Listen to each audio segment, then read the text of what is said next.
Hello and welcome to FPL Mate, your best mate for fantasy Premier League content for the 2020-21 season. Yes, I'm wearing glasses. I'm having some problems with my contact lenses today, so let's just ignore it. Let's just pretend I look just the same as every single day, and let's not make a big deal of it. So with that, video tangent of the day out the way, let's talk about what we're talking about today, which is, of course, new transfers coming into the Premier League. So last week I made a video, sort of a part one of the latest transfers of Premier League players, players that we need to be looking at who are just coming to the Premier League. What are they like? Are they any good? Are they worth putting in our fantasy teams? And a lot of people like that video. I said if it got like 1,000 likes, I'd make a part two. So this is the part two as promised. And there's some other interesting players in here. I've got 6 players for you today in this video who I think are at least a little bit interesting. Some I think are actually worth putting in your team. So do wait for that. And if you've got any other questions, any further players you want me to talk about, I'll just put them in the comments and I'll talk about them there. So yes, very close to 40,000 subscribers. So if you are new around here, please do consider subscribing for plenty of FPL content. There you go. So without further ado, let's look at some players because I've been talking for a little bit too long. So we'll start off with Sergio Reguilón from Spurs, 5.5 million defender. He had a fantastic year with Sevilla last year. He's an incredibly highly rated left back with some attacking potential as well. However, I'm not so keen on him. I know a few people are keen on Reguilón, but I'm not so keen on him. So last season he picked up 10 yellow cards in 38 games in all competitions. So that's a yellow card, at least every 4 games, which sort of puts him in the category of yellow card magnet, I guess. He does have some competition for his place as well with Ben Davies. That's, I guess, depending on how Spurs set up, with Aurier and Doherty on the other side. And they're going to be, they're sort of real attacking fullbacks, aren't they? So that's probably also going to mean that they're going to be bombing forward, meaning that Reguilón has less license to go forward and he's going to have a few defensive duties. Again, this is depending on how Spurs set up. I think for now we have to assume they're going 4 at the back. If they go to, 3 at the back with wing backs, then perhaps that changes.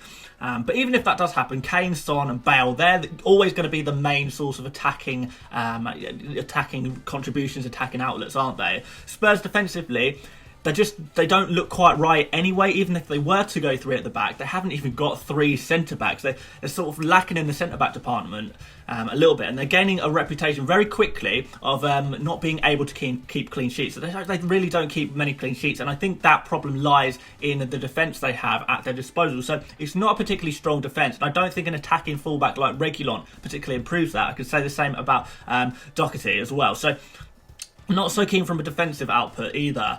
So overall, I don't think it looks like a good idea to invest, especially, it's hugely expensive at 5.5 million. If it was cheaper, you could perhaps consider it, but at 5.5 million, I do think there's better options such as, Ben Chilwell. I even like Semedo at Wolves at 5.5 million, a little bit better. So for that reason, because he's not even nearly the best option at his price, I don't know what he's looking so pleased about in this picture because I would have to avoid Reguilón for now, I'm afraid.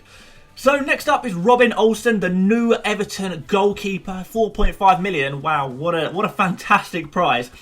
Last season, he played pretty good. He signed from Roma in Serie A in Italy, but he actually played for Cagliari last season, who, they're sort of a lower down the table type team in Serie A. So his stats don't look amazing, but considering he played for one of the weaker teams in Italy, I do think you have to give him the benefit of the doubt. And his save percentage is pretty good. It's not so bad at all, really, even though he didn't keep so many clean sheets. I've never actually seen him play, but from what I've heard, he is pretty highly rated, and he's thought of as a really good goalkeeper. He's established himself as the first choice Sweden goalkeeper over the past sort of 5 years, and he's basically been brought in to replace Pickford, who hasn't been performing, unfortunately. The question is he literally going to replace Pickford in the starting 11, or is he just there to provide some competition? If he's nailed on, I think he could be a great option, as Everton, as a team, they look good for some clean sheets. They look like they're going to be keeping, a few clean sheets this season. Particularly now, the statistics look pretty good defensively. And if I knew for sure that Olsen was going to be playing, I would say he's the best, or probably the best 4.5 goalkeeper in the game right now, ahead of Emi Martinez. I know Emi Martinez is a little bit more expensive now, but I put Olsen sort of ahead of him there. And I'm just not sure personally if I would want to take the risk on that, but I'm definitely tempted to. Even with that small risk, I think I have to put him down as a buy, because if he plays, what a signing he would be for your fantasy teams. Next up is Raphinha from Leeds, 5.5 million midfielder. So he's just signed to Leeds from Rennes in France. He's already got 2 goals and an assist in 6 Ligue 1 games this season. His goal contributions per game look good all in all. I've been following this guy's progress for a couple of years now, and he does look like a class player, to be fair. My issue is kind of 2 things. Firstly, he's primarily a right winger. He occasionally plays on the left wing. The problem is Helder Costa and Jack Harrison have had a really good start to the season, so I'm not sure that he immediately replaces either of those guys on the wings. And secondly, players coming in from the French league, especially attacking players, often take a little bit of time to adapt to the physicality of the Premier League. So I would expect a slow start from Raphinha, just while he gets used to the league, I guess. And he's going to be a bit part player in that Leeds side, at least for a few weeks. So for that reason, I have to put him down as a wait and see, because I just don't think he's going to be coming straight in and setting the world alight. I just can't see that happening. But it's definitely a possibility, so I don't want to write him off at all, really. Next up, Edouard Mendy, Chelsea's new 5 million goalkeeper. So, first of all, I should say, yes, he is currently injured. I think, a lot of us know he's currently injured anyway. Thankfully, it looks like he's only going to be out for 1 Premier League game, but we know he's already played his first game for Chelsea and he's got a clean sheet, so pretty good start there. And although his career at the top level has been pretty short, statistically, he's looking really great. So for Rennes last season, he had a good save percentage, 9 clean sheets, 24 in 24 games, and in all of his games, all the games in the French league, he only conceded 19 goals in 24 games. So even when he wasn't keeping clean sheets, he was sort of keeping the ball out of the back of the net pretty regularly. So really good shot stopper in that regard, and a good save percentage, really good save percentage as well. And I guess this is why Chelsea have paid the 20 million for a guy who, he's literally only played 2 seasons at the top level in France, despite the fact that he's 28 years old. So he's clearly done something right there, hasn't he? The problem is, he's 5 million, and Chelsea, they're yet to fully prove themselves defensively. I would probably prefer to go for a 4.5 million goalkeeper personally. That's just my kind of tactic that I prefer to go for. I just think there's more value to be had there. But if you're the kind of FPL manager who doesn't mind spending a little bit more in goal, and if you reckon Chelsea are going to improve defensively, now they've got everyone fit and ready to go, then 5 million is actually not a bad shout for a big six team goalkeeper at all, really. But I guess overall he's a wait and see for me. Let's see how well Chelsea's defence do. I think they'll do pretty well, but I'm not 100% sure. Plus he's got that injury. He's not going to play in this coming game week, but after that, let's see what happens. It could be something interesting there. Next up, Ruben Dias. So I'm going to be honest, not really too much to go on here. He's obviously one of the most highly rated young centre-backs in the world, but there's not too much to talk about from an FPL's perspective. Is he going to grab loads of goals and assists? No, probably not. Does he improve the Man City defence? Yeah, you would say he probably does. He's probably going to be playing, most games for Man City, but is that good enough for you, really? Not sure. The real question boils down to, do you think City are going to be keeping loads of clean sheets? Because at 5.5 million, that's what you're counting on to make him worth his money. Right now, clean sheets seem to be coming at a bit of a premium, really. Not many teams are keeping clean sheets, so we can't really bank on clean sheets right now. And City also have started pretty poorly as well. And a 5.5 million budget buys you a really nice attacking fullback who will get you attacking returns, so you don't have to rely necessarily so much on those clean sheets. And that's why I would prefer to spend my budget elsewhere on these more attacking fullbacks, I guess. So for that reason, FPL-wise, Ruben Dias has to go down as an avoid for me. I'm sorry, Ruben, I'm sorry.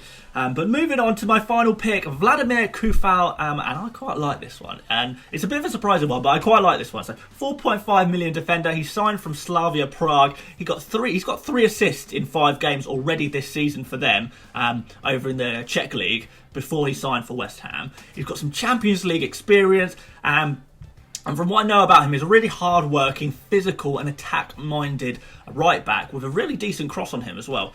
So he will be nailed on with Ryan Fredericks out injured. Even if Fredericks is playing and fit and stuff, I do think Coufal still takes his place at right back because he's pretty highly rated. And with West Ham being a bit of a surprise package this season so far, they've been doing pretty well. It might actually be worth investing in some West Ham defenders, particularly after their fixtures look a little bit better. So the next 3 fixtures are Spurs, City and then Liverpool. But from game week 8 onwards, the fixtures look pretty good, really. And what I quite like about Coufal as well is because not a lot of people know too much about him, he's only selected by 0.1% of managers, so a huge differential. I would say go for him. I think he's a really good player to go for, particularly after these fixtures. And if you're considering going for, Masuaku or someone like that, El Diop, another 4.5 million defender in the West Ham defence, I think Coufal could possibly be the one to go for. I'm quite excited to see what he offers because he does look like he has some real potential there. So yeah, weird one to end off on, but I think a really positive one to end off on as well there. So there you go. Those are some of recent transfers that I think are worth talking about. If I haven't talked about a new signing for a Premier League team either in this video or the last video, if you haven't seen that, of course go check that out. If I'm not talked about a player in those two videos, it's probably because they're not really that interesting from an FPL perspective, but if you think otherwise, I know there's some more transfers coming in, so Benrahma to West Ham, that could be quite interesting, but I'm not quite ready to talk about him yet. I don't know what his price is going to be, etc, etc, but I'll perhaps talk about that very soon. But yeah, that's that. So I do want to quickly say, I know a lot of you are asking about my wildcard draft, how I'm getting on with it, and I have to be honest with you guys, I haven't changed it at all. Since I last made a draft, I tell a lie, I made like one bench change. I've been trying to mess around with it a little bit, try and improve it, but I really quite like what I've already got. I may make final changes, and I'm not going to do another draft video on my wildcard just because I haven't changed it, so it seems a bit pointless. But I will do for you a deadline stream this game week, and we can talk about a little bit about my team and maybe potentially make some last minute changes to that draft. And we'll talk about it then. So yeah, if you're really interested in my wildcard draft, wait till Saturday morning, UK time anyway, a couple of hours before the deadline. I'll do a stream, we can talk about it then. And that'll be all good. But aside from that, thank you for watching. Please leave a big old thumbs up on this video. Please subscribe if you're new around here. Please check out the descriptions for my Twitter, Instagram, mini league, and to support me on Patreon. Please ignore my glasses, and I'll see you on the next one, guys. See you later, mates. Bye bye.